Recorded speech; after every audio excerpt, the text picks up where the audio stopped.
I pledge allegiance to the flag of the United States of America and to the republic for which it stands, one nation, under God, indivisible, with liberty and justice for all.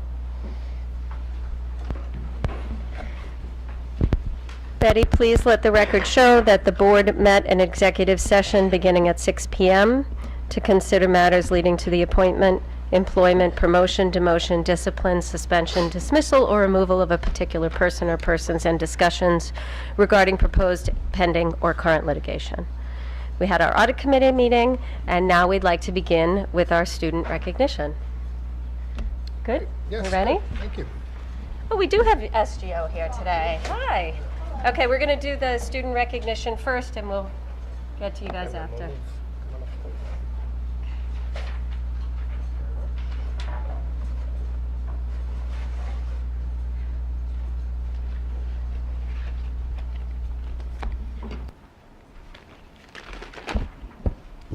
How are you? So good evening. For those of you who don't know who I am, I'm Peter Girizzo. I'm the new superintendent. And I'm here with Mrs. Ritter and Tony Labate. And tonight we honor our writing fellows and also a single student who we'll get to in a minute who won an editorial writing award. So for those of you who don't know who I am, writing is so important to me. Right? I see the world through words. Anybody who knows me knows that's how I make sense of stuff. I see myself as a writer, and I just, that's how I solve problems and figure stuff out. I sort of put pen to paper and do that. So I get you, and I get what drives you, and I want to thank you before I say what exactly that you do. I do want to thank you for the good service and work that you're doing on behalf of the students at North Shore High School. So, that said, and I know this is a project that you are very, very proud of. Yes. And I want to thank you for your leadership. Thank you. So the North Shore High School Writing Center Fellowship is a unique position, one that requires not only exemplary academic ability, but also a profound commitment to elevating others. The fellows create comfortable spaces for their tutees, inviting students to collaborate in one-on-one discussions about their own writing process. By harnessing their skills to cultivate the talents of their peers, the fellows exemplify our vision of school as a community of learners, celebrating the strengths of the students they encounter and inspiring both their classmates' sense of security and their ability to craft their own writing evolution. That is very well written. The writing process is an invaluable tool for learning. It embodies that vital interaction with information that allows students to access, assess, and express ideas. We thank the fellows for empowering their classmates to use writing with increasing confidence and ability. We thank them for helping to give our students a voice, and I thank you for helping our greater North Shore Viking community to communicate in greater than 140 characters. So thank you very much. It's a really essential skill for life. So when I call your name, Let's bring up the... Can we get Miss Devlin up here? oh yes, please. I'm sorry. Come on. Karen's one of the Yes, I'm so. Come on up. How are you? Nice to see you. Okay, so when I call your name, you will come up. We're going to give you the North Shore I'm going to have you hand that out. obligatory pen, and we will start. So, Jared Bizan.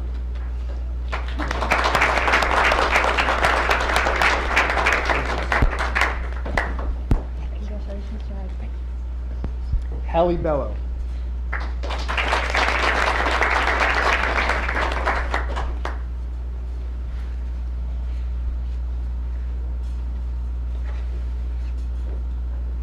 Emily Biolson.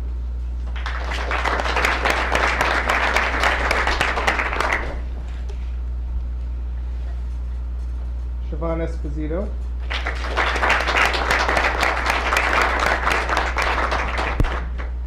Welcome back.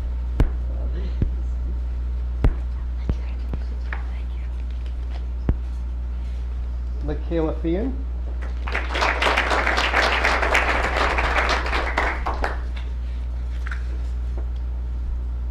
Pichtel.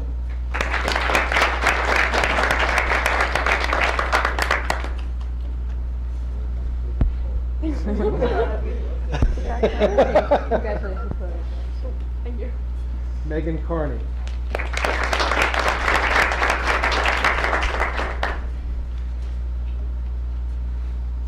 Harry Kleeman.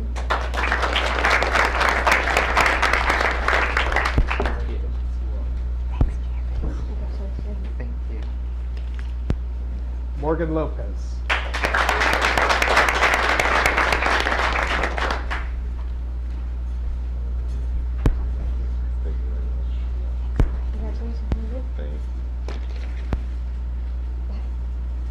Eric Lynch.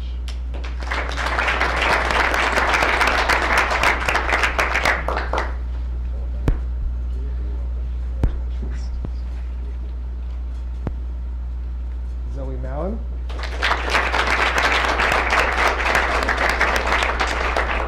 We've got a lot of good stuff going on this week. You're welcome. Thank you. Thank you so much. Thank you. Audrey O'Brien.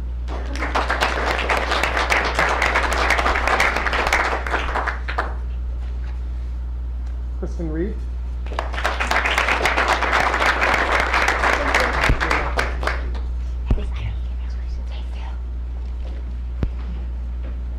Lauren Santucci.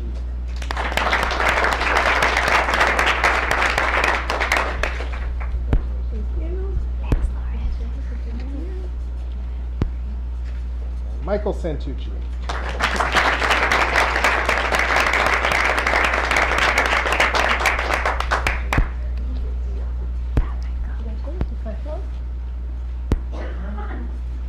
And Olivia Santucci. These are the triplets.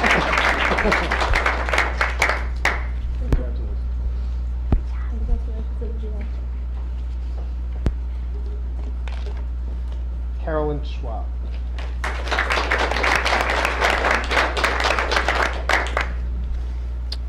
And Isabel Zorn.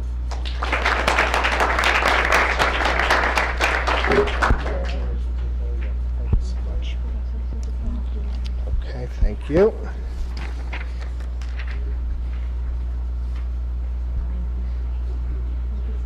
Okay, thank you so much. You can stay. Yeah, Yeah, you can stay.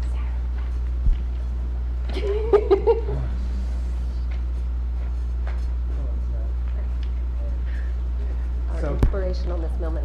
Introduce her. This is Ms. Millman. Carolyn Reiner, a junior, won a third-place award for editorial writing at Long Island University Poets Best of High School Journalism Awards. This was a national competition with schools from Long Island, Queens, Connecticut, and Texas. Carolyn's Viking View article, The Haunting Cycle of Charity, explores the idea that through well-meaning charity work can have the unexpected negative consequences of undermining local self-help efforts. So Carolyn, are you here? She is. Caroline's here. Come on up, Caroline.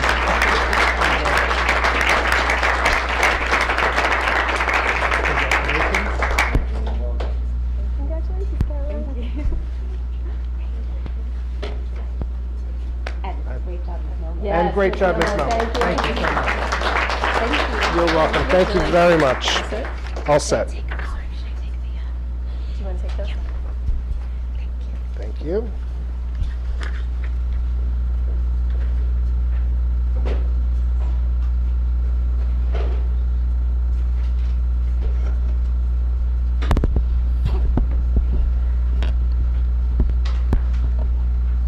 Okay. So why don't we do the report of student government? That sound okay? Okay. Why don't you guys introduce yourselves? Because I think this is the first time you've been here, right? Good night, everyone. Thank you. You're welcome. Thank you.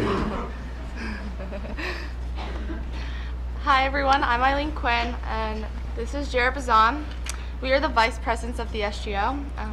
We hope everyone had a good break.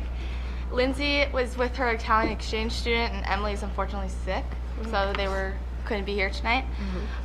Everyone seems to be transitioning well into fourth quarter. I know we're seniors and we're sad to leave, but it's a good time. You shouldn't smile that much when you say that. Everyone, the Belize trip went very well.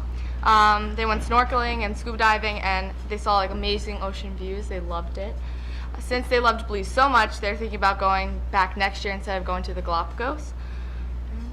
And the Italian exchange students arrived Tuesday night, and they spent the day yesterday shadowing their Italian students here at North Shore. And today they actually went into the city, and everyone is excited to show them around North Shore and Long Island and just immerse them in the American culture.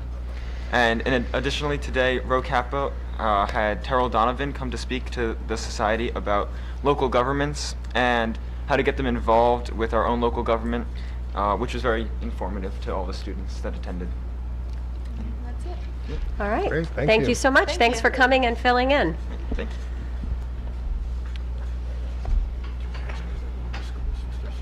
They haven't had their decide. Well, they don't have to. Did you guys want to tell us where you're going to school next year, or have you decided yet? We have. I'm going to the University of South Carolina. Congratulations. Wonderful. I'm deciding between Lehigh in Wisconsin and Fordham. And Fordham. It's all over the place right now. Still got a little more time.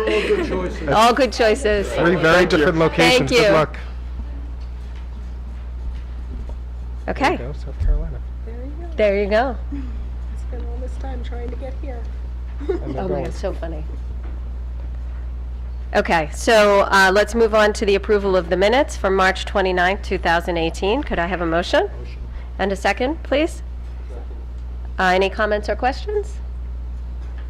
All in favor? Yep. And now we'll move to the report of the superintendent. Okay, thank you very much. So I plan to forego a report of the superintendent for this evening simply because it's only been 3.5 work days since our last meeting. And so you're pretty much up to speed on where we are.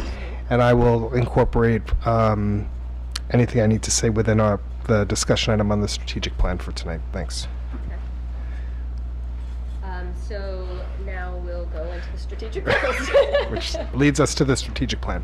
So I'm just going to stand to the side here and take you through this, if I may.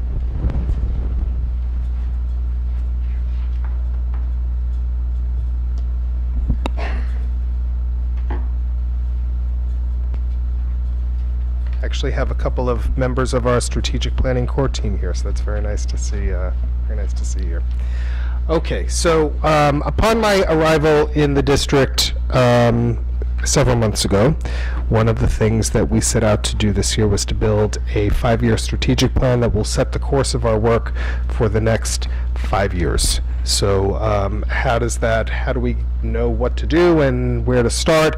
We start with focus groups, and we start with meeting with people and document reviews and administering surveys. And all of that, the planning for the building of the plan began probably in October, November. And then after the winter break, all of the data collection began. And since that time, we've actually met. We've assembled a team, a core planning team of 33 members that looked at all of the data and came down to decide what would be the 3 most important areas of focus for us over the next 3 to 5 years. What will happen next is the development of very specific action items that will help us to achieve these fairly lofty goals. So, there was a community forum here. The interview process involved board members, administrators, union leadership, parents, faculty, middle and high school students. The surveys that we administered, we had 2,635 responses to the surveys. And if anybody has any questions about how that was broken out, I can tell you. But we surveyed every student in this district in grades 3 through 12. We surveyed teachers, we surveyed support staff, we surveyed parents at each level. So we had an elementary parent survey, a middle school parent survey, a high school parent survey. And then we also had a separate survey for members of the community who don't have children in our schools. And so we wanted to get their perspective on the schools as well. And so you see there was a lot of voice, excuse me, and a lot of input. The core planning team met on March 13 and 14. We spent 2 full days. We had a team of, we had 3 board members there. Dave Ludmore was there, Sarah Jones was there, Joanna Commander was there. We had principals from every level.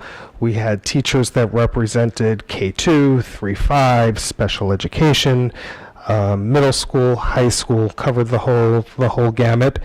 We had administrators who oversaw K-12, we had building administrators, and we had parents from each PTO SCA as well as SEPTA represented. So we had a really wide swath of people and really built from ground up.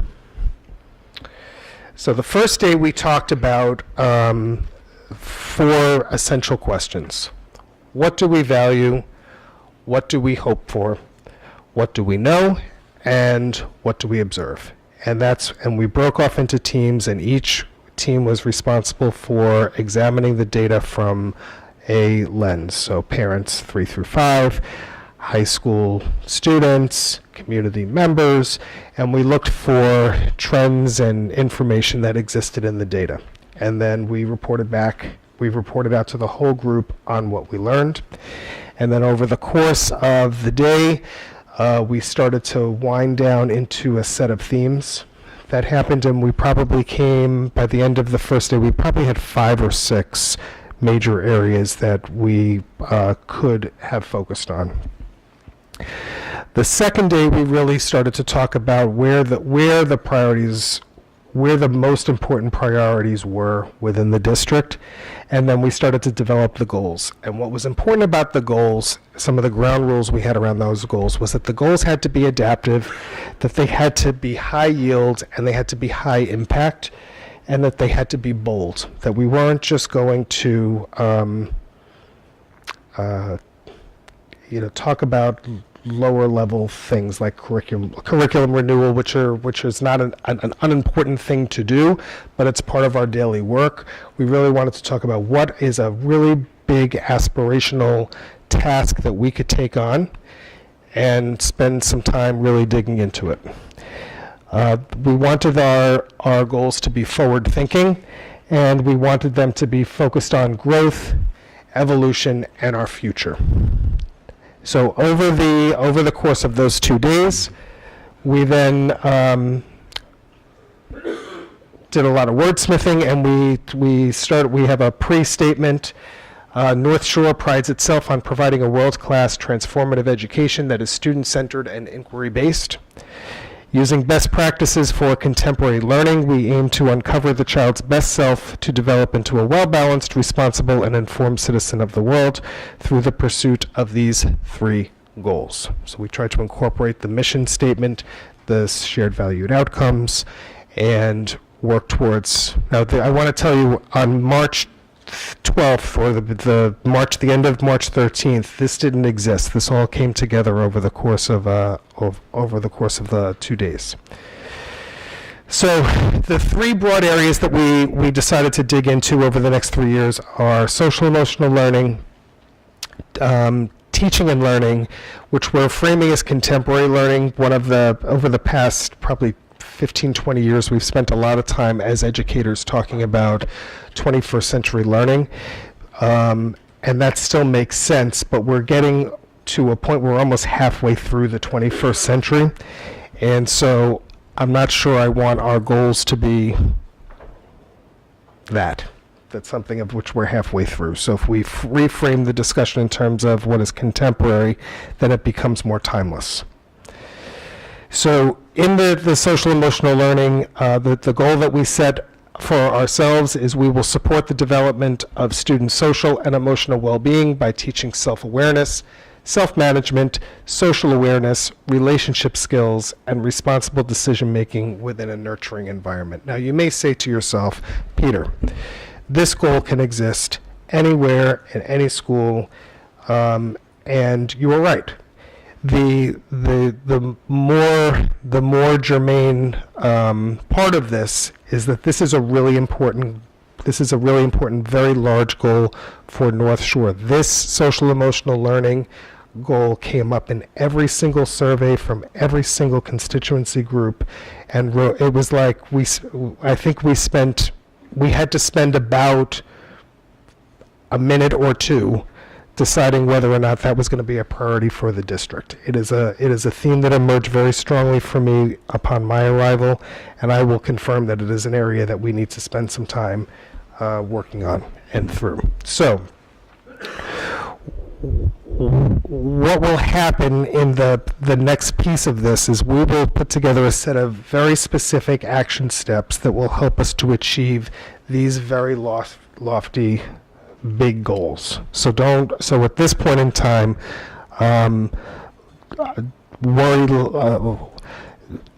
worry less about what exactly does that mean, because that's going to come with very specific actionable things over the course of the next several weeks. Okay, so that's the social emotional learning. In the teaching and learning goal, we wrote that together we will build a contemporary learning environment that inspires and reflects the natural delight and curiosity of our K-12 learners, where student voice and ownership of learning are fostered and empowered through individual choice, active engagement, and purposeful challenge. And so what does this mean? We spent a lot of time really talking about personalized learning experiences for kids and activating student voice. That's probably the most key phrase in the statement, was really figuring out how do we go about engaging our student voice. We had 2 high school students on our committee. I forgot to mention that before. We had a senior and a junior. And I think they were so insightful, and I think they were so appreciative of having had their voice there. And it was very interesting how, and those of you who were there will likely be able to confirm this, how they kept us focused and honest and true about what really needed to happen over the course of the work. The action planning teams, we will also engage students in that work as well. So I want to make sure that we maintain student voice throughout this process. So as we start to think about what are we going to do to achieve this, that we have student perspective in there as well. And then lastly, we have a goal around diversity, which is really timely given the conversations that we've been having as a board, as a high school, as a community. And ironically, and if you remember back to that first meeting that we had a lot of kids here, it was the day that we had written these words. So the timing of things was kind of uncanny. And so in our diversity goal, we've written that given that a culture of connection and a sense of belonging are foundations for a healthy school community, we will build a safe environment that emphasizes acceptance, equity, inclusivity, cultural competency, and a respectful, open exchange of ideas for all learners. Okay, big goals. So what will happen next? Next up will be action planning teams that will meet over the course of 2 full days. We are landing on days right now. They're likely to be the last week in April. We have got state testing in the middle of all this, so we're trying to figure out how to position these days in a way that they make sense. There'll be 2 full days. There are co-led teams. We have an administrator and a teacher that actually co-lead those teams of 8 to 10. And they will, all of the work that they do will be research-based. So Judy Wilson, our consultant who's been working with us over the course of these many months, what she's in the process of doing right now is compiling all of the research to support the work that these 3 goals. So the action planning teams will then receive all that research, and then they will start to unpack that and figure out where to go, because we want all the action steps that we that we embark upon, we do want them steeped in best practice and current research. And in May, we will come back and present the finalized goals, the proposal for the finalized action steps to the board. You will have a chance to give us some feedback on that. And then with the goal of having the board adopt a 5-year strategic plan in June. So this will, the idea for this is to give the board multiple opportunities to see where we are, give us some direction setting points. The team, 33 people worked, really very hard on those words all day. And right now, whether they're perfect or not at this point in time, is certainly debatable. But in concept, this is where we intend to recommend, and where I intend to recommend that we bring the district forward over the next 5 years. And it's hard to imagine when we talk about where do we envision the district in 2023, right? It kind of stops you for a second, right? But it's not that far away, and it'll be here before we know it. And so there's me and my crazy Viking stuff, but right, our motto is to discover your dreams. I believe that this the goals that we set out to achieve will help us to unlock those dreams and opportunities for many, many children and our staff. And so at this point in time, I would say if, I know Joanna is not here tonight, but if Sarah, I don't want to put you on the spot, but Sarah or Dave, if there's anything you want to contribute or add that I missed, please feel free to do so, and I'm happy to take the board's questions. Okay, thank you very much. Thank you You're for welcome. the description and for telling us about your process. I'm excited to see those goals. I'm excited to see how this lays out and specific action items to meet each one of the goals. So I'm going to save my questions and see. First, I want to see, does Dave and Sarah have anything to add? And then we'll start with Mary Ann with questions. I'll just add, I thought it was a very productive time spent together. There was a real breadth of people from the community, from different backgrounds, different experiences. One of the things about the goals that we winnowed down to 3, and again, I agree with you, Peter, that certainly these are not totally finished, but I think one of the things that should be mentioned is that we had 5 or 6, as you said, really good ideas. And so when you have 5 or 6 ideas that are on the board, the act of choosing the 3 that you're going to go with sort of becomes the process. So of many good directions that we could have gone, which would have all been improvements in areas for the district to get better, we selected these 3. I think that's part of what should be mentioned, that it's not just these are the 3 we want, but of many things we could have done, these are the 3 we think are most pressing for our district at this time. So, Well, exactly. And so what happens as we move forward is our budgets will get built around these 3 goals. So when we are allocating resources and hiring staff and purchasing materials or looking at programs, that the lens with which we do our work happens through these major 3 pillars of our work. I mean, and I do think Peter did a great job of describing it, and I second what you say about the engagement and how lucky we were to have the high school students, even just sometimes interpreting some of the words in the survey. We're like, I don't know what that means. But, so that was terrific. And I would say that when we talk about the strategic planning, right, and we talk about 2023 is so far away, I feel a little differently, that like it is a strategic plan. It's not really a long-term plan in some sense. For me, these are the things that we need to work on now, right? And just in 5 years is a pretty short time frame, and they fit well within our mission statement, right? Which is the big piece of where we're headed over the long term.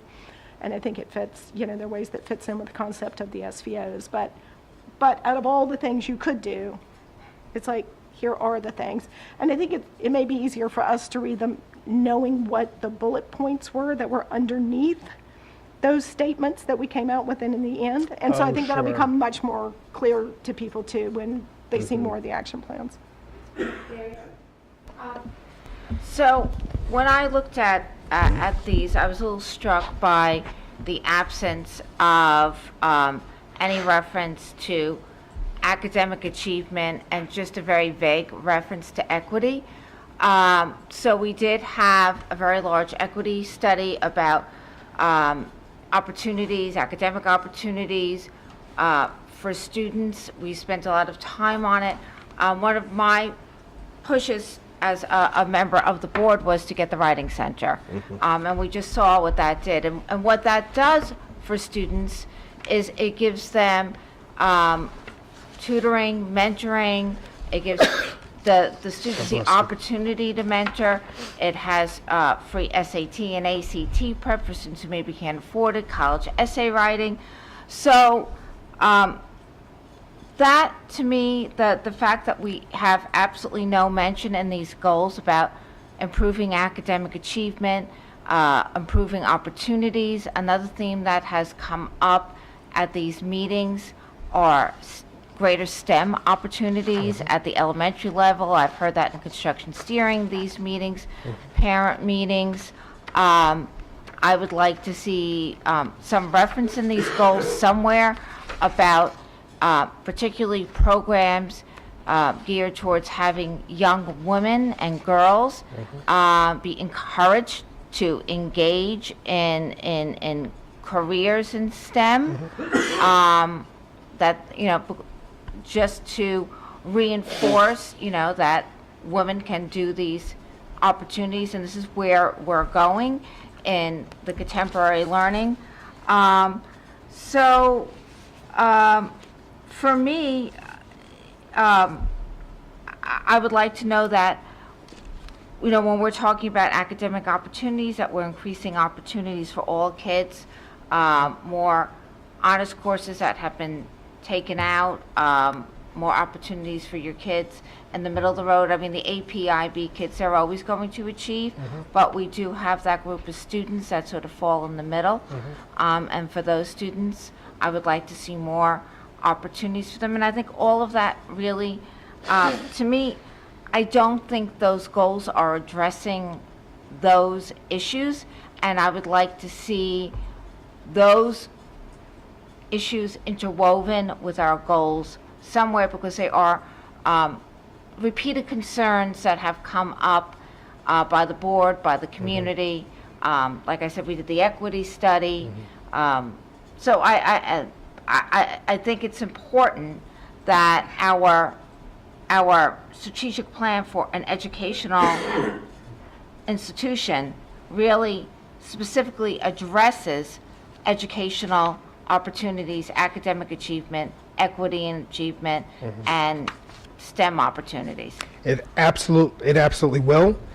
The idea is to have those things be incorporated as the action items here. So we will take that equity so the plan is to take the equity study that was done last year and embed that work into the action. When the action planning team meets in a few weeks, they will have that information to then build into the action steps. So you won't see, so while you may not see the equity study written in the broad goal, or something about AP or IB or honors work written in the teaching and learning goal, all of those things will happen as very, very specific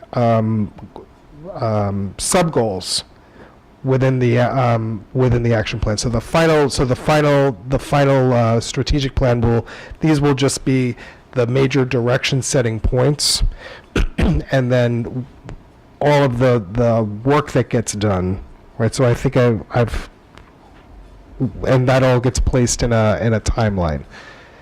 I understand that, but I think we could be clearer when we talk about our three pillars. This is a strategic plan for an educational institution. Yep. About equity and academic achievement. If we could maybe tweak some of the language in the broad goals to encompass that. I mean, this, I think I'll take a look at it. It's a little too broad and vague for me, even if they are big picture goals. Understood.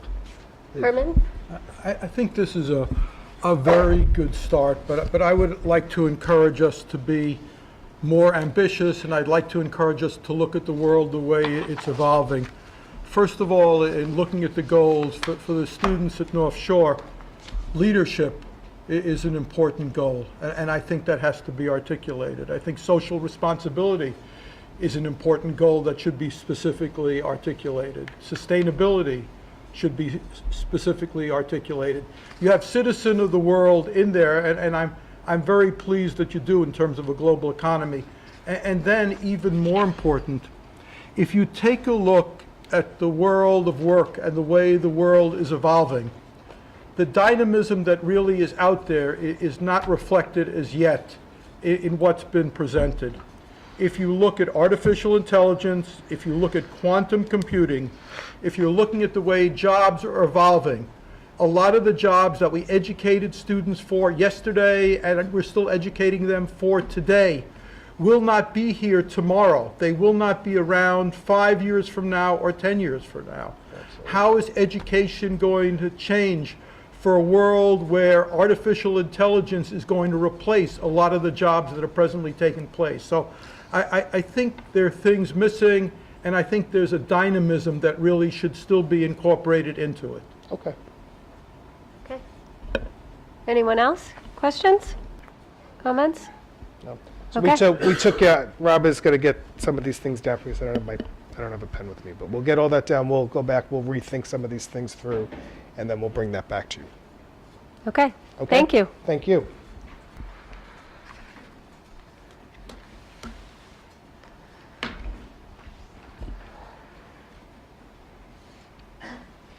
Thank you, Rob. Okay, we're going to move on to comments from the public. Anyone?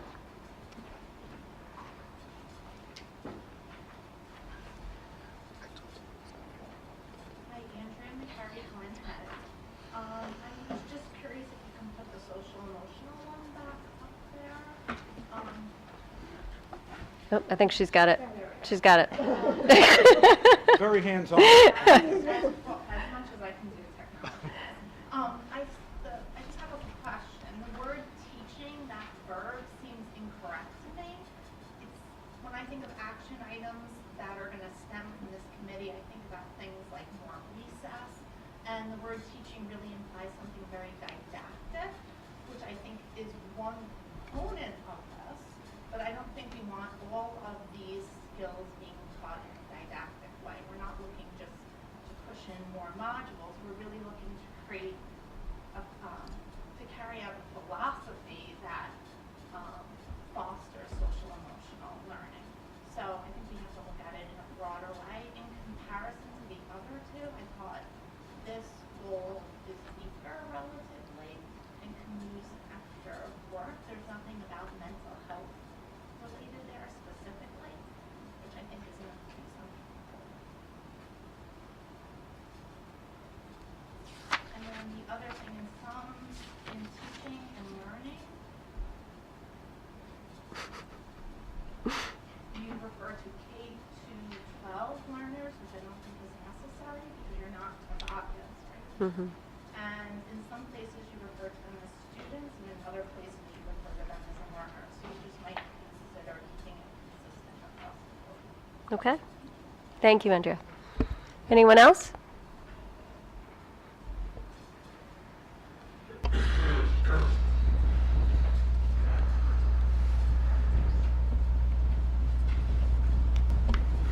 Hi, Lisa Vizza, Glen Head.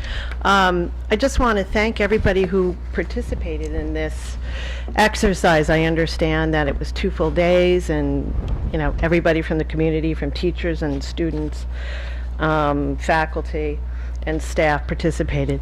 I agree with Mrs. Russo about kind of the obvious absence of the thought about excellence, promoting excellence in our district, which I think we all kind of do individually and personally.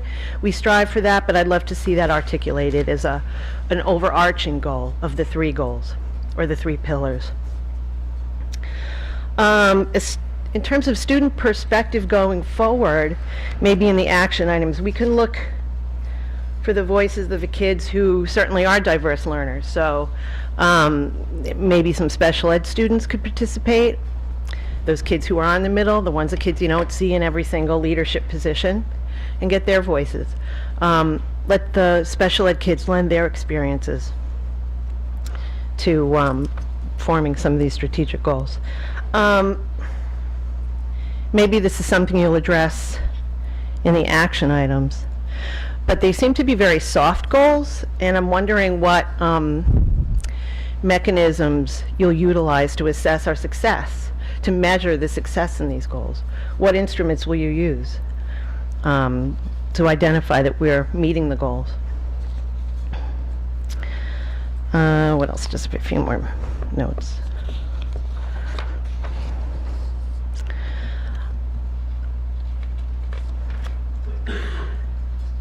I also think it's imperative that we continue to welcome parents into the dialogue, because they really have a lot to contribute in terms of what they feel. They know their students, they know their children best as students.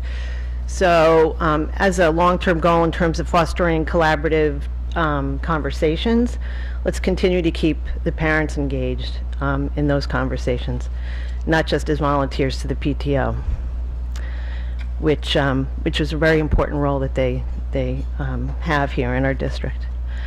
I thought it was interesting in the building of a blueprint for a contemporary learning environment.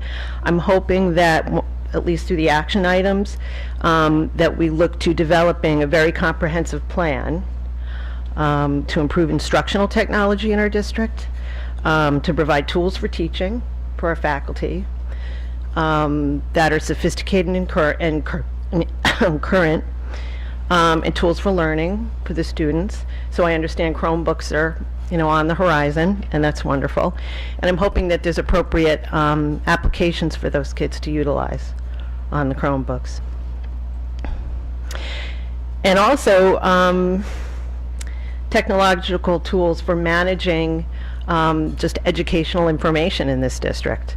The portal isn't really very rich or strong. I don't know how many different cards I have to fill out at the beginning of every athletic season. They're the same cards. I don't understand why the information just can't be accessed through kind of a central educational information system.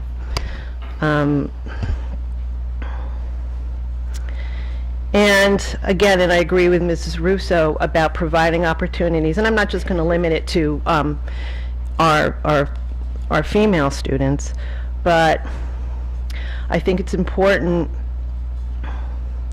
that we expand opportunities for all students, enrich and purposeful research activities, whether it be in STEM or social sciences or even in the arts. I think every student, wherever they land on the learning spectrum, should have some sort of formal ability to create a research project. Maybe that culminates in their senior year, similar to an IB diploma essay. And that's about it for now. Thanks. Thank you, Lisa. I wasn't limiting it to women. I was talking about more at the elementary level where I think it's really lacking. And then separately, maybe some programs targeted towards women as well. Understood. Just Okay. Did we have any other comments?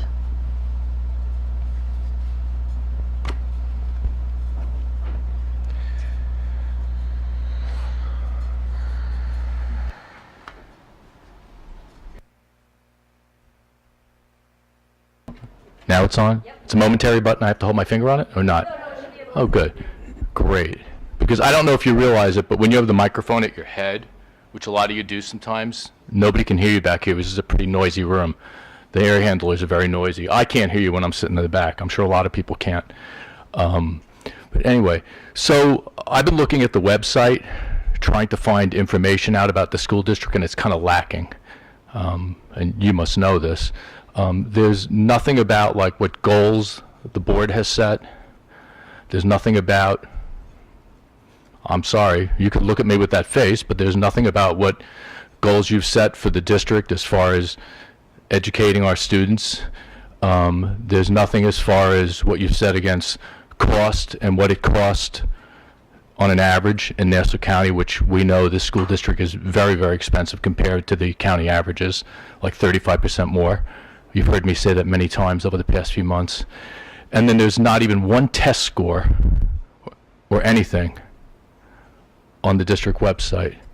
When you do the mailing out to vote for the school budget in the next month or so, are you going to be including, like, why we should be voting for the budget? Like, here's how great we are, like, you're doing a great job, and here's how we stack up against everybody else, so we feel good about voting for a budget that's really worthwhile. Can't answer you about what that's going to look like because I don't know what that's going to look like, but there are laws around the board's ability to promote the budget. We can inform about the budget. We do talk about, I believe our mailer every year does talk about what's going on in the schools. I am surprised to hear you say that our goals are not on the website. We adopt them every year, I believe in September. They're usually done in August. And you're on the way to meeting those goals? Like, how would we know? We do updates to the goals. We did them, I believe, in December. Right. And then we do them again at board meetings. So they're in July, thank you. So they're covered in board meetings, they're in the minutes from the board meeting, as well as the tape about the board meetings. Okay, I'll take a look. You determine what the Legislative Action Committee does. They don't act on their own, correct? Correct. Okay. One of their things that they focus on, whatever you want to call it, is unfunded mandates. Mm-hmm. What are they? There are many of them, and they are strewn out, and I agree with you, that has been a very difficult issue to get around. We're even working with our SuperLAC committee on defining those unfunded SuperLAC committee? It's committees of legislative action committees from Manhasset, Great Neck, and North Shore. Not Great Neck, I'm sorry, Manhasset, Garden City, and North Shore work together. We have not been able to meet yet this year, but that was one of the I guess items we the were reason working I on. ask is because the unfunded mandates are the things that New York State makes you do, right? Correct. Some of them are wrapped into special education, some of them are wrapped into busing, some of them are wrapped into... Some of it's teaching history, science, a gym class. Those are all unfunded mandates, right? Like all the basics of education. What are you getting at? I'm getting at, if you know what all those are, what do they cost? How do you know they're a problem if you don't know what they cost? I've come to this meeting many times and asked what the cost of unfunded mandates are, and no one's ever been able to tell me.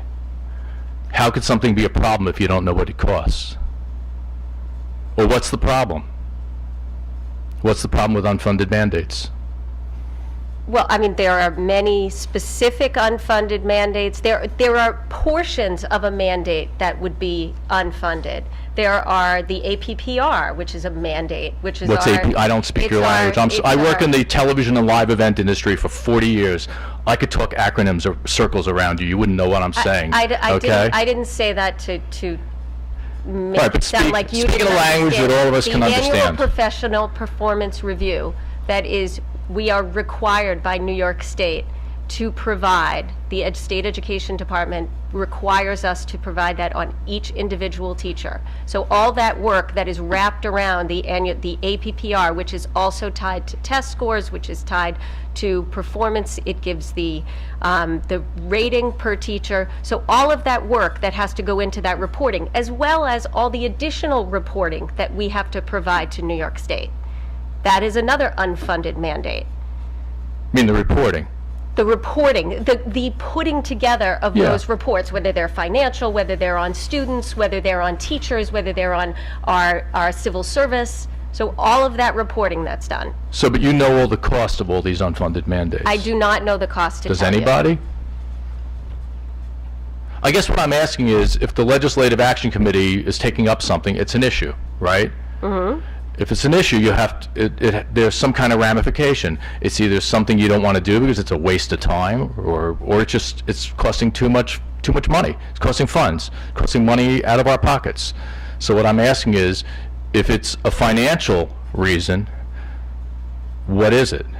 Like, what is the cost? So, may I? Sure. Okay, so the Super LAC, as Tony was talking to you about, Garden City, Manhasset, North Shore, we need to have a plan so we look at that through a common lens. That has not happened yet this year. That will happen, and when it does, we'll be sure to make sure that we're very upfront and transparent about what that is. But there are lots of things that we have to do that the state requires us to do, or the federal government requires us to do, and some of them are good, right? Auditing our financial statements is a good thing. That's an unfunded mandate. We have to pay for that, and we can calculate the cost of those things. The teacher and principal evaluation, there are costs associated with assessments that we need to provide, of scoring state tests, of teacher training. There are lots of ancillary things associated with the initiatives and directives that we have to do. Some of them are good, some of them are not so good. But to answer your question very simply, has it been quantified? I have not gone through every single one of those things and quantified them at this point in time, and that doesn't mean that I won't.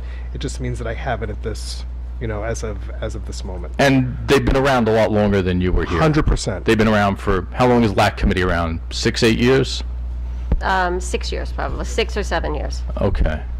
So somebody must know something about this for it to be a problem. It's a catch-all term. You're right. It's a catch-all term that applies to transportation, that applies to what we provide to private schools. It applies to what we have to provide on student data. It applies to how we handle financial reporting. It applies to many different aspects, and it has been very hard to put those amounts together to provide a specific unfunded mandate. And we have met with our new commissioner. The Super LAC committee met with the new commissioner, and she did ask us. She said, okay, well, tell me what those unfunded mandates are. So we are in the process of doing that. But specifically, like you said, specifically, they want specific what that is. So we are working on that. Okay, thank you. Okay, anyone else? All right, let's move on to our action item B, which is personnel. Could I have a motion? Motion. I have a motion and a second. Are there comments or questions? All in favor? Action item C, approval of memorandum of agreement between the North Shore Central School District and the North Shore Schools Federated Employees. May I have a motion? Motion. And a second? Second. Any comments or questions? Rich? Yeah. There are a couple things. First off, in terms of the appearance of appropriateness, as I was a former member of the bargaining unit and I'm a retired member, I don't feel comfortable in casting a vote in this particular memorandum because it does involve compensation. So I will respectfully abstain from voting. There are certain things about that, with that said, that I'm not terribly happy with. And the one in particular deals with, and it comes down to almost an equity issue. What we're looking at doing is we're trying to negotiate the best situation for both sides, which is, I'm sure, was the intent. And in doing so, I think that because of some of the changes that are going to be implemented, when you look at things like extracurricular field trips, the per capita price is going to increase based upon the wording of the memorandum. So what, from my perspective, that's going to do is it's going to put a larger divide between some of the students who come from families who could readily afford these experiences, which are wonderful experiences, and for those who can't. So I, again, understood that people should be paid for the work that they do. And I think that our faculty are paid very well in this particular realm, because this is generally dealing with extracurriculars.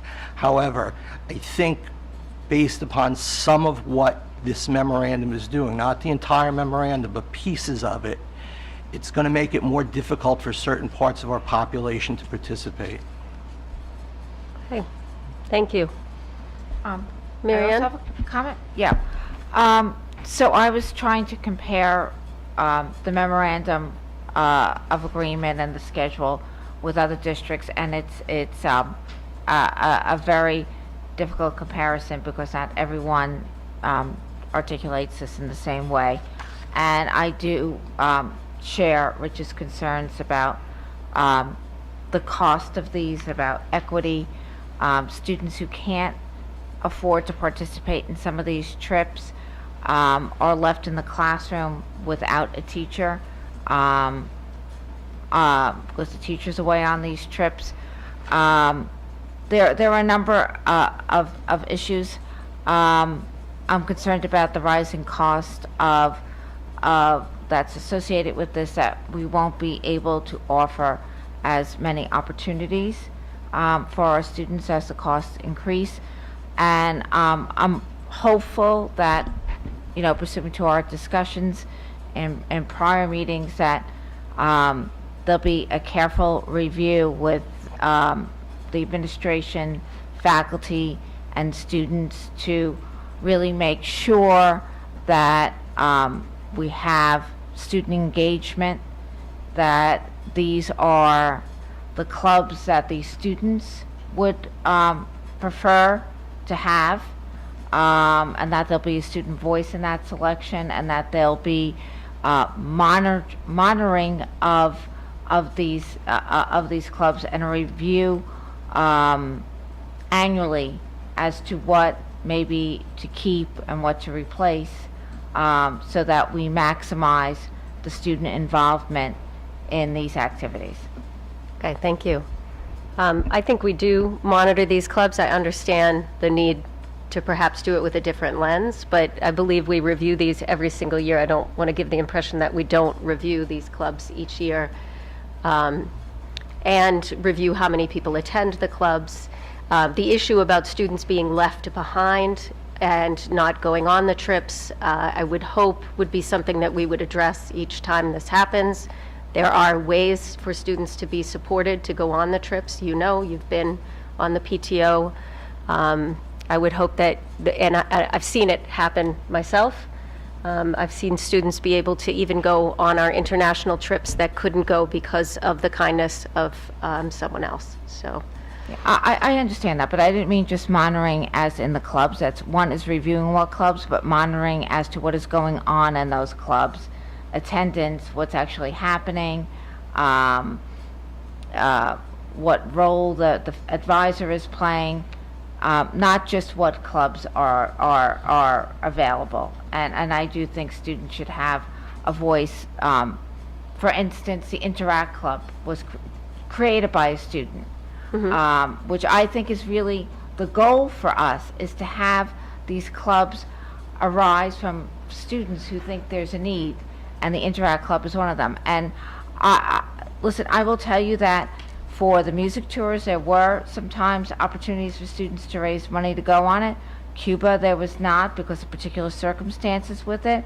But I don't know what goes on the foreign language trips, if there are opportunities for fundraising for those kids to cover their expenses. I just want to make sure that, these are great opportunities, and as part of our equity study and as part of doing our strategic goals, we should make sure that those, I think, which are very enriching opportunities and Certainly. unique to our district, that we avail students of the means to attending those trips. And we would, Okay. we would make sure that no student would not be able to go on any trip whatsoever, regardless of the duration of it or its location in the world, because of a financial hardship. If we knew about that, we would find a way to make that happen. Okay. I believe we're at voting. All in favor? Action item D, which is the approval of the federal single audit report, which we have discussed. Could I have a motion? And a second, please? I have a second. Any comments? Comments or questions? She still gets to vote. All in favor? Just so you all know, we spent 45 minutes discussing this prior to the meeting in the audit committee meeting, which is open to the public and was prior to this meeting. Action item E, approval of a special retainer agreement with Fraser Feldman. Could I have a motion? Motion. And I have a second. Comments or questions? All in favor? Okay. Action item F, approval of the spring 2018 community education instructor. Could I have a motion? Motion. And a second? Second. I have. Comments or questions? All in favor? Action item G, approval to participate in a cooperative bid for transportation materials and supplies, such as bus, van, auto parts, and transmission. Could I have a motion? Motion. And I have a second. Comments or questions? All in favor? Action item H, approval of facilities use agreement with the Roman Catholic Church of St. Rocco. Could I have a motion? Motion. And a second? Second. Comments or questions? This is for our testing, AP correctly? testing, AP yes. testing, AP and IB. IB testing. Yes. All in favor? Action item I, approval of budget transfers. Could I have a motion? And a second? Questions? Sarah? You look like you were ready. Nope. All in favor? Action item J, approval of change order number 1 from Webb Construction Corporation. Could I have a motion? Motion. And a second? Second. Comments or questions? All in favor? Action item K, approval of agreement with Edward Shue. Could I have a motion? Motion. And a second? Second. Any comments or questions? Yes, Mary Ann. I was wondering if Dr. Jurizo would give us more of an explanation of what this workshop is and who will be participating. We do have Columbia's Teachers Workshop, so this is, I'm sure, different, but if we could get just a little more information about it. I can do that. I don't have that available to me tonight, but I And can Rob get that left. for you. And Rob left. He's been sick. Oh, okay. Yep. Okay. Okay, I'm sorry. all right. You can let me know in an email. Absolutely. I'm just interested. Okay. He's been in this district before, I've seen it. Yeah. Any comments? I'll absolutely You'll find out. Yes. Okay. All in favor? Thank you. And we're back to comments from the public. Tim? Tim Madden, Seacliff. Can you just give a summary of the memorandum of agreement that you were just discussing? I don't know if I can give a summary. Can you give a summary?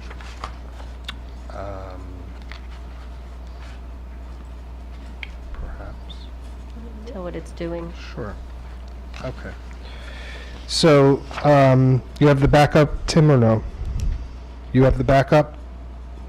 No, I don't think you just have the agenda, right? Yeah, I don't have Okay. any other information. So when the Teachers Association negotiated their contract that concluded in June, one of the terms of the memorandum of agreement was that the extra classroom activities paragraphs would be resolved and negotiated outside of the MOA. So a committee would get together and we would talk about them.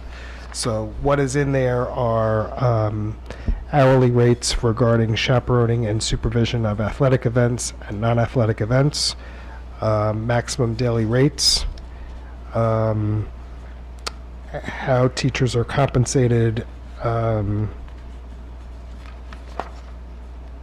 for all of their stipends, all of like NYSMA, when they work outside the contractual day. Is this what you're looking for?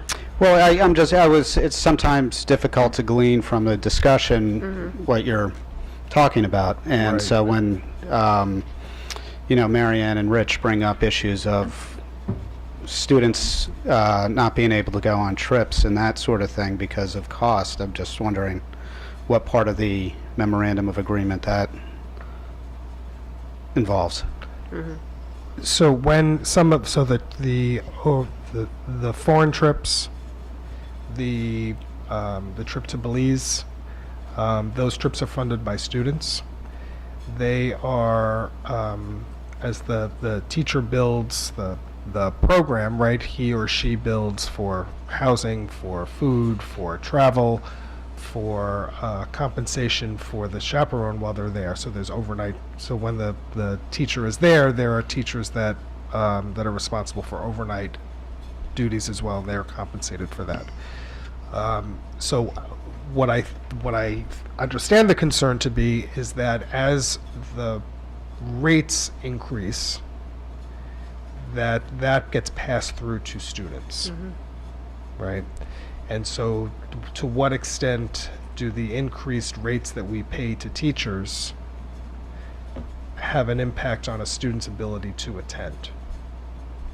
The students share in the cost. Now, has that always been the case? That I know for the trip to Portugal, that was the case. Yes. And I don't remember that with the Cuba trip being the case. Was that the Yes. case Yeah. as well? It was, okay. All of them. I didn't know if that was something that was new or if that No. was something. Are you talking about increases much like with the rest of the contract? Yes. Correct. So those increases Those mirror. reflect the contract increase. Yes. But in actuality, the foreign language trips, it was not included. The chaperone fees were always covered by the district. That will not be true anymore. Okay. And what kind of savings is that to the district that it's not covered anymore for the foreign language? So it depends on the trip. It depends on how many students are there. There's a lot of mitigating factors, right? So for example, one of the things that we negotiated in this memorandum of agreement was in the past, if you planned the foreign language trip to Spain or Portugal, wherever it was, right? There was a flat fee that was paid to that teacher for planning the trip. It was approximately $4,000. We worked with the union to renegotiate that, so there is a daily rate that's paid to a maximum. So now, for example, in 2018, that maximum overnight rate is $1,500 for the planning of the trip versus the $4,000 that it was. So there are some efficiencies that we picked up in here, but I will, it's not deniable that the cost of the stipends went up according to the across the board increases that were applied, and there were some new some changes to the way this was constructed. Okay. Okay. All right. It should all be online, and if you have any questions, you're welcome to give me a call. I'd be happy to go through it with you. Okay. In last meeting, there was a discussion regarding the setting of the tax levy. And I don't know if you touched on that in your superintendent's report or not, but I think the question was whether or not, when you voted to adopt the budget at the last meeting, did that set the levy where you had it at that particular point? Were you also adopting a levy, I guess? May I? Yes, please. Okay. So, yes, it does. Right. So the board adopt I don't have the exact number. I could pull it out if you need me to, but it's like 86 million and something $100,000. That is the maximum when the district issues the warrants in July. That is the maximum amount of money that we could ask the county for in taxes. Right? The total budget is $104 million, and the balance of that 86 million comes from the revenue sources that we've outlined through the budget process. Does that make sense?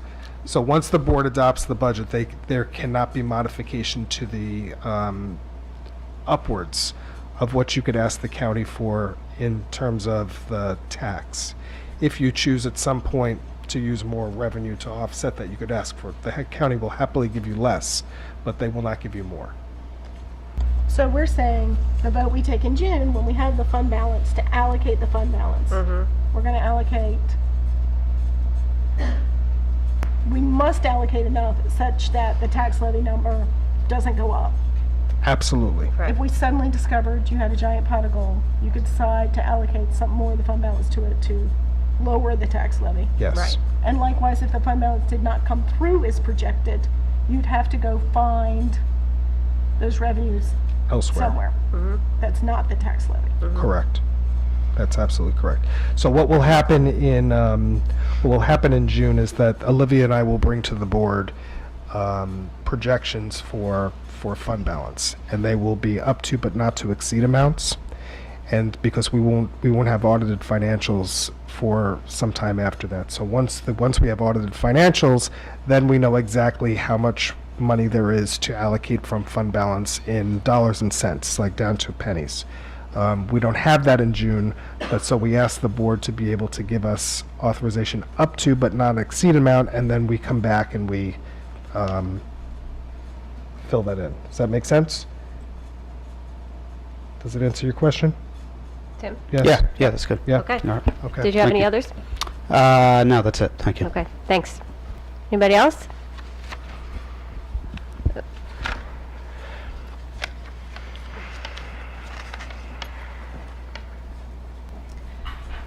Hi, I don't want to be a pest tonight, but I have just a few comments.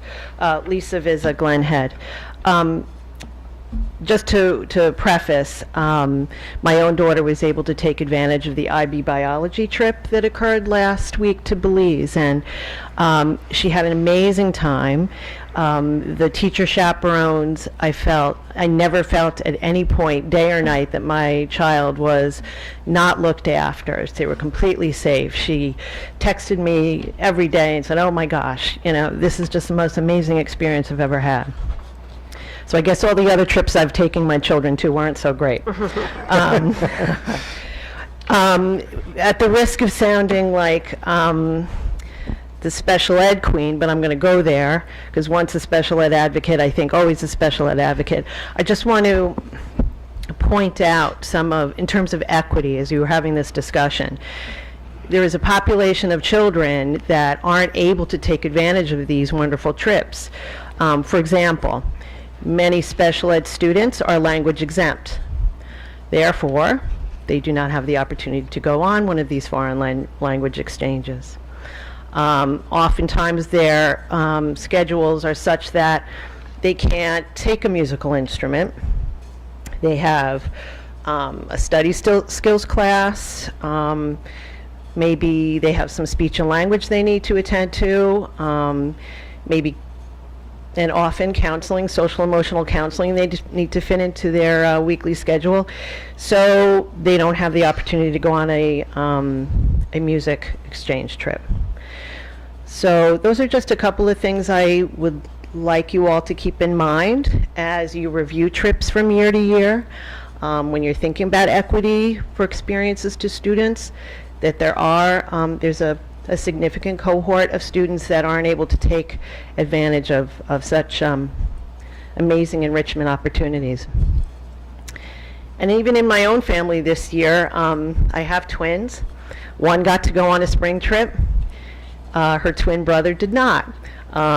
So in addition to the usual boy-girl twin issues I have, we weren't able to send him to the annual spring track trip, which this year entailed going on an airplane to Myrtle Beach, it's getting on an airplane is significantly more expensive than taking a coach bus to, say, Philadelphia or Williamsburg, as they've done in the past. So even in my own family, and we're blessed to have certain resources, but we don't have unlimited resources. So that's that. So if you could just be mindful of those particular things.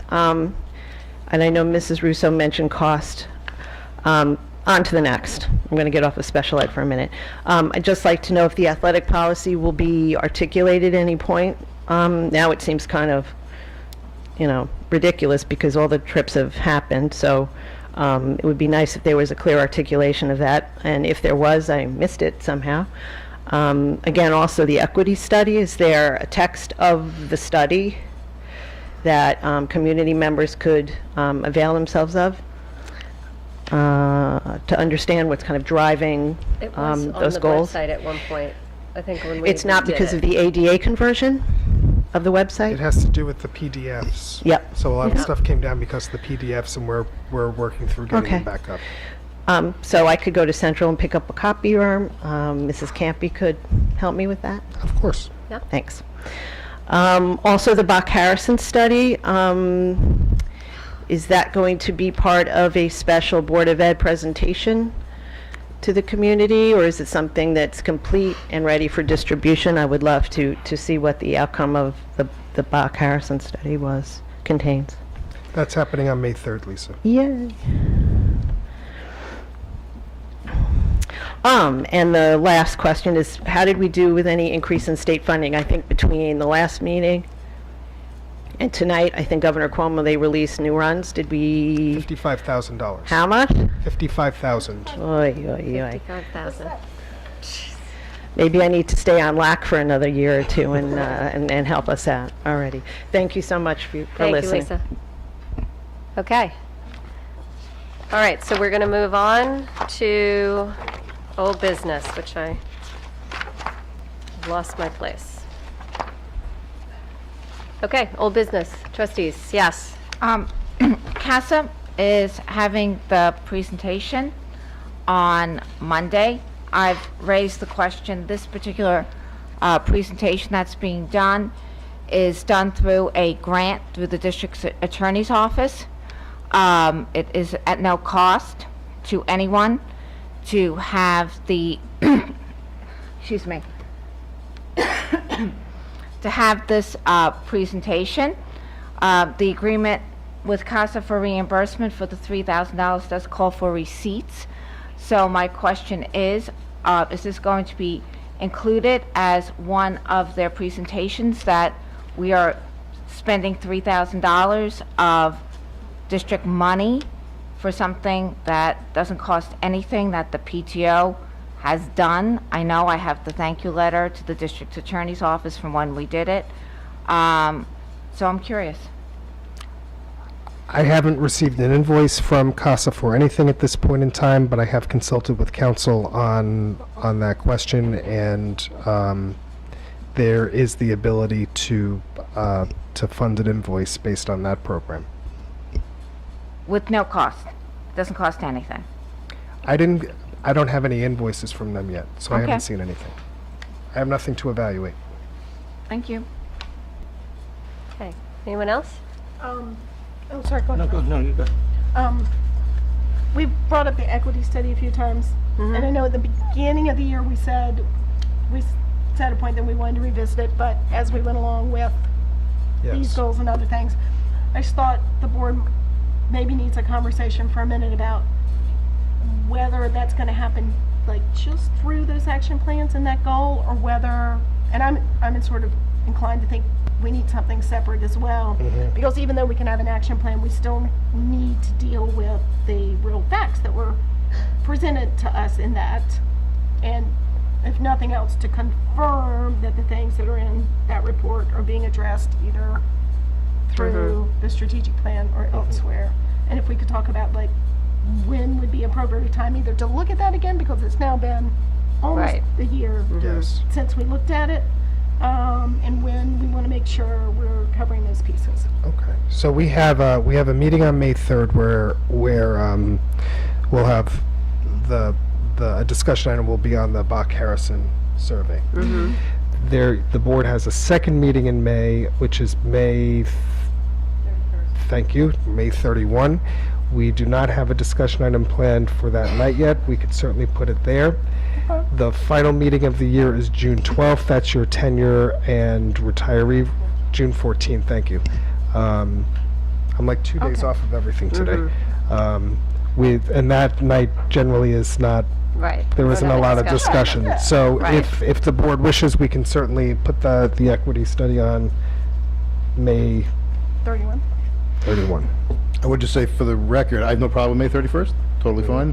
But last year, at that end-of-year meeting, is when we did discuss the equity study. May 31st of last year? No, I or think it was the whatever? one where we recognized tenure. We were in the high school Might have auditorium, been right. and we discussed it there. June. That's what I'm saying, it was Right. done at the June meeting.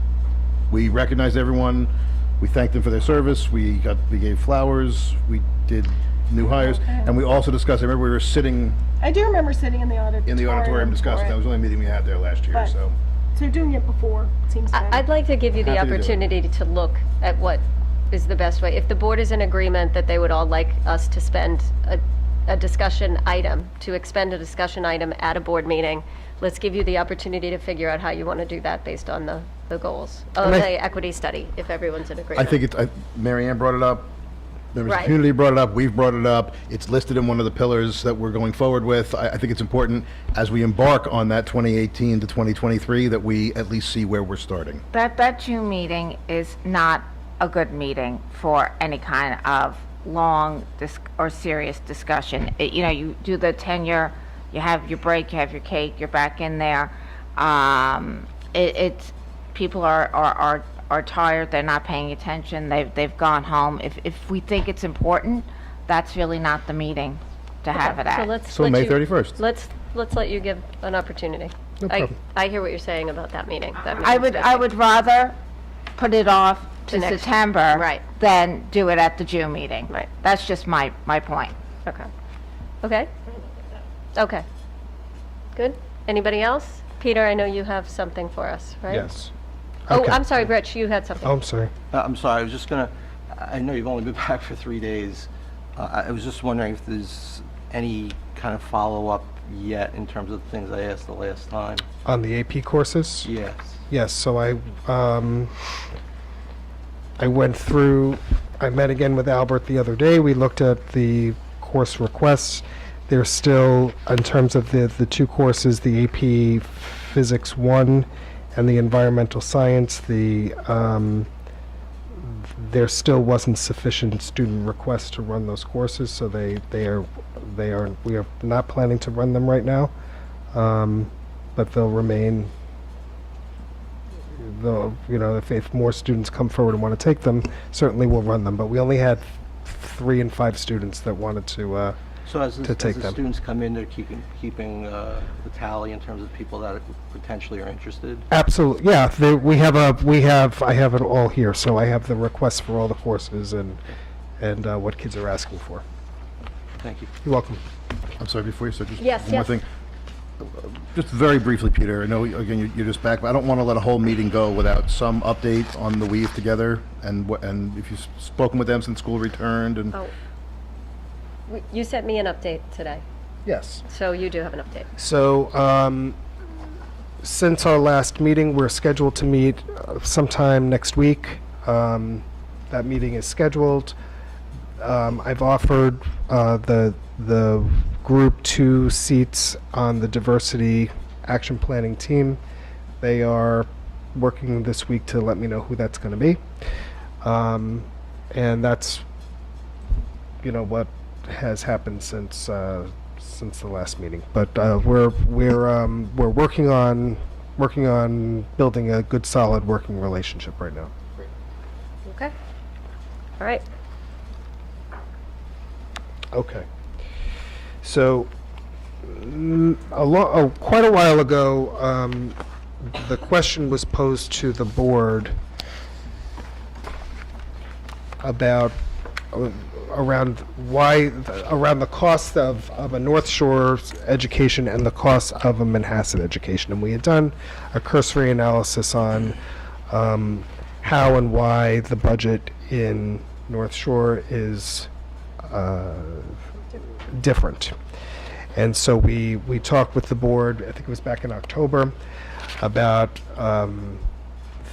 4 or 5 driving factors. One of them was around the numbers of teachers that we have versus the numbers of teachers that are in Manhasset. We talked about the notion that we have 5 schools, they have 3 schools, the campus. So there were some things that we talked about. Since that time, the board asked me to go and do a much deeper analysis of why are there differences, and so we did a comprehensive analysis of the state reports. So there's the reports that are published through the ST3. Through the State Education Department, we use the BOCES class size studies And we actually made phone calls over to our colleagues in Manhasset to get a general sense of what's going on. And so what I provided the board with is several tables. So one is a summary of expenditures. And so when you start to take a look at the significant differences in spending, the major ones around instruction, where we spend about $5 million more than Manhasset. Manhasset spends $2 million more in transportation. Our employee benefits are $1.5 million more, and our debt service is higher. As we started to go through these, we were able to make some suggestions about where that $7 million difference comes from in the budget. And so the major expenditure drivers were around debt service. There was about $1 million more in North Shore's budget in debt service than in Manhasset's. Central services, which is our operating cost to maintain the buildings. Interestingly enough, I thought, so you make some assumptions about what you think things are going to cost, and we thought that would be a much bigger number. It turns out that it's roughly just shy of $300,000.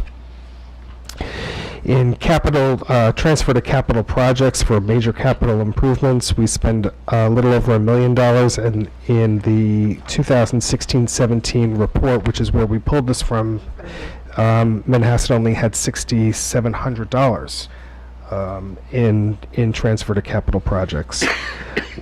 Unique to North Shore are St. Christopher's tuition and transportation, and the big difference was around teacher salaries, and so I'll talk a little bit more about why we think that is. So there is a $5.2 million difference in teacher salaries, and then as a result, there's $1.4 million extra in employee benefits.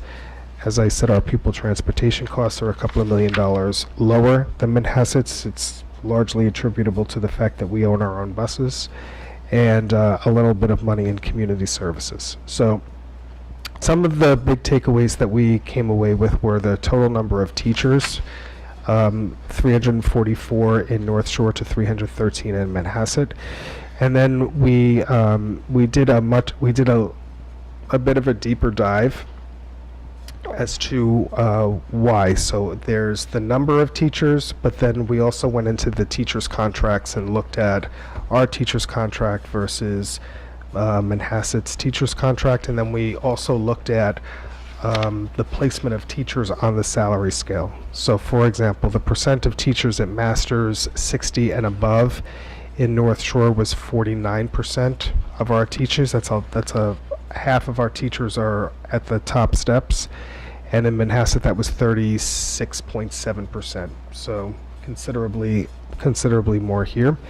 And then when we looked at the number of teachers at master's degree or below, so just at that master's level, of our teaching staff, there were 70, and in Manhasset, 121. So it leads me to believe they have a younger teaching force than we do. And then there is some language in the teacher's contract that is more favorable to the district than we currently have, and was a good exercise for us to take a look at what's in there. So it informs our work from moving forward. The pupil costs were in North Shore were for 16-17 were $36,684. Manhasset's were $27,180. The insurance contributions for teachers here are 20%. There are 23%.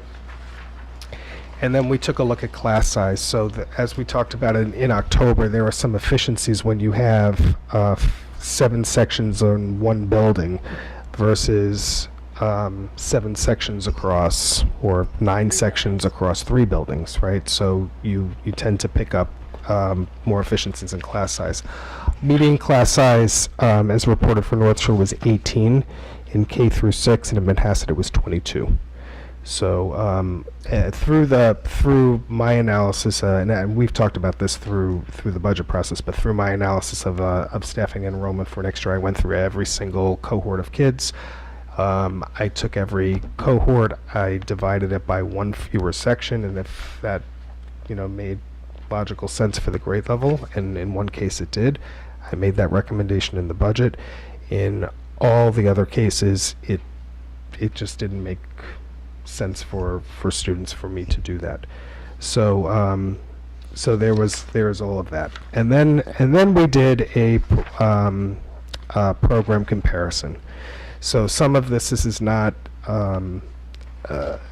exhaustive, but I believe that it's comprehensive. So when we looked at, to the extent to which both districts have STEM teachers, both do, both have 2. The extent to both districts have reading and literacy coaches, we have 6, they have 6.7. We looked at support teachers, RTI and AIS. We have 3 RTI AIS teachers. In Manhasset, their reading teachers assume those responsibilities. We have 5 math AIS teachers. They have 4. We have 3 enrichment SWES teachers. They don't have 3 enrichment SWES teachers in Manhasset. We have 6 foreign language teachers at our elementary schools. Foreign language instruction doesn't begin until the secondary level in Manhasset. And then we went through all special education. There were some differences in how the programs were built, and without really understanding their programs, I can share with you the numbers of teachers and TAs, but without being in context, it doesn't make a whole lot of sense. But then we went and we did that for every level, middle school, high school. Our languages begin in 6th grade. Theirs begin in 7th grade. Our students have choices of 5 languages. Their kids have choice of 3 languages. So there are just some key nuances and supports that exist here. Whether they are able to be built and supported in other ways in Manhasset, I don't know. I'm not there. But when we went through this exercise, one of our key takeaways from this was we offer a very comprehensive program of both for enrichment, and support, and in depth and breadth, and it was really an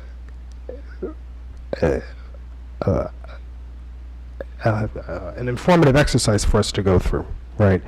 So that's essentially it. I want to thank Olivia and Rob for doing a lot of heavy lifting here.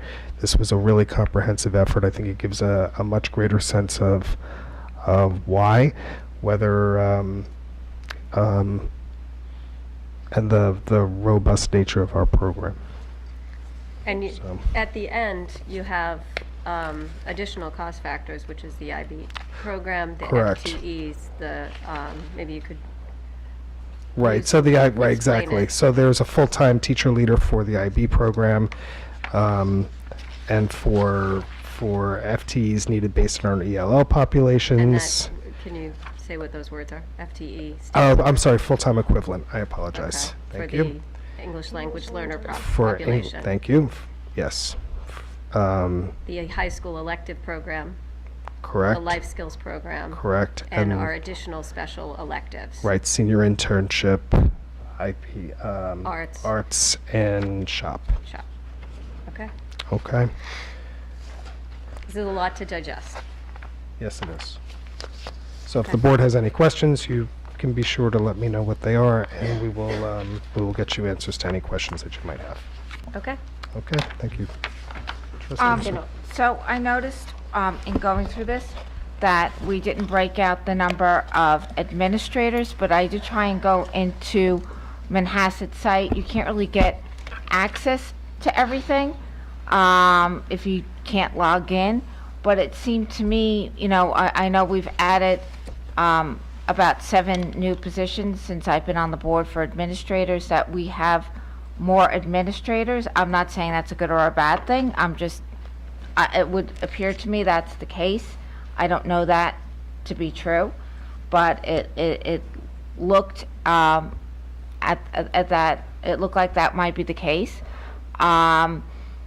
I also try to look at their music program, because I think we do our music program a little differently. I don't know how many districts have lessons. They have music teachers that are dedicated to lessons. I'm wondering if if that might be a cost driver that isn't, specifically broken out here. The 5 languages versus 3 languages is interesting because that sort of evolved over the years, and as the population is declining, I think that's probably something we're going to need to have a conversation about. Can we really support 5 different languages? We did. There was a world language, a change in world languages the year before I was on the board, but also as different teachers will, in the future maybe be retiring. It's difficult, really difficult to find Latin teachers. So if a teacher retires, or it might be difficult to continue that. So I think sooner rather than, and I'm a big proponent of Latin. I would love if we could find a good Latin teacher. I They're think out there, that- they're very expensive. Yeah, and I think that is something we should be thinking about sooner rather than later, if we are going to go down to, if that's something we're considering as we move forward. We need to make sure students have a continuum that they complete their instruction, especially with the IB diploma program, where they're required to have that higher level in order to get their diploma. So I guess my takeaway from this is it's not whether things are good or bad, but I think as we move forward and we're faced with the pressures of a 2% tax cap and cost, that we probably have to have a conversation as a community as to what of these items do we really value and how much is sustainable in the long term. And that's a very large conversation, and not one you could do whole. But I think this is I thank Mr. Romano for his question. I thought this was a very good exercise. I do think there are things that we value here that are maybe not, as a community, that maybe are not as openly embraced by Manhasset, that the community by and large is willing to support. Mm-hmm. So and maybe some of the community's not willing to support. But I think we should have that conversation, and it goes back to some of my questions, which is like FLES. How do we measure that elementary? There were goals, and I haven't seen any statistics on the goals. These are things that some of the things that I've asked you to look into, and I know you're working on it. But I think that has to be part of the conversation. Is this program that has 6 teachers with benefits really being done in the best manner to achieve the goals that we set when we first implemented it 6 or 7 years ago? Okay. It's a good question. Yep. Good, fair question. Okay, the board has to move back into executive session, so I'm going to make a motion to adjourn, seeing as we have our attorneys here waiting to speak with us. Can I have a motion? And a second I have. Thank you. Thank you all for coming this evening.